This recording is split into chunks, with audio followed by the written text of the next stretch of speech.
I'm Emily Tetzlaff, and I am a doctoral student at Laurentian University and a researcher with the Centre for Research in Occupational Safety and Health in Sudbury, Ontario.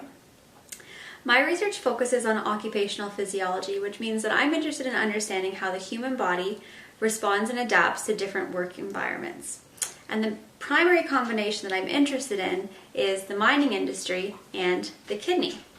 Now, this might seem like a bit of a unique combination, but I'll explain why. Imagine for a second that you're an underground miner. You arrive at work and you step into the cage, which is basically like an elevator. And you start going deeper and deeper and deeper into the earth. 2.5 kilometers deep. That's 4.5 CN towers deep. And as you go down, it's getting hotter and hotter. Once you arrive at your area for the day, you get right down to work. Hard, physically demanding work. And a few moments in, you've already broken a sweat, and that sweat just keeps coming. You drink some water, maybe even a few jugs worth along the way, but yet you never have to go to the bathroom. You keep working, you keep sweating, you're now a few hours into the duration of your shift, but then the sweating stops. But it hasn't stopped because you've cooled off. It stopped because you don't have any water left in your body to put towards cooling. So you're now dehydrated. And in that moment, you might also start to get some other signs and symptoms. Maybe a heat rash on your chest, some cramps in your calves, maybe lightheaded or dizzy, which are signs of heat exhaustion. But then your shift is over, you come back to surface, you cool down, you have some more water, and you rehydrate. You recovered. Or so we thought. Recently, researchers all over the world have started to see some pretty alarming numbers of kidney injury and kidney disease, but it's in specific working groups. It's mainly agriculture and construction. And what they think is that the link between these different working groups is that they have kind of three of the same common denominators to them.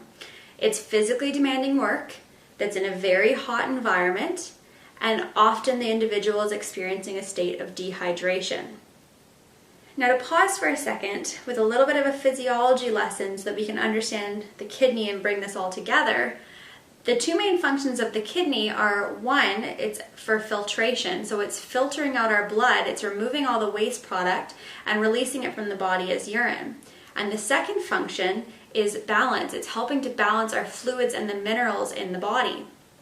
So the combination of these three conditions of being hot, dehydrated, and doing something physically demanding kind of creates the perfect storm within the kidney and really is pushing it to its physiological limit each time you're in this environment.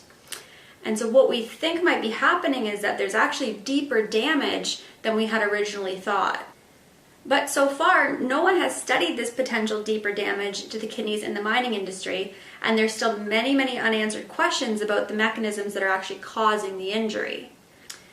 So, to help address some of these questions, my research team and I have designed a series of studies that use our mobile laboratory and our environmental simulator, along with a series of techniques including biological sampling of blood and urine and ultrasound imaging to try and hopefully get some of these answers. And that's where the really exciting part about being a scientist comes in, because at some point along this research program, we're going to have a discovery. We'll have an aha moment, we'll get some questions answered, we'll have contributed to the research and advanced knowledge. But the real value of the discovery is what it actually represents. And in the context of this study, what it represents is a piece of a puzzle to helping prevent injury, illness, disease of the kidney, and protect the health and safety of people locally and globally in a very meaningful way. And who wouldn't want to do that? So thanks for listening and engaging in our study. And just remember that science can look like many different things, and so can a scientist.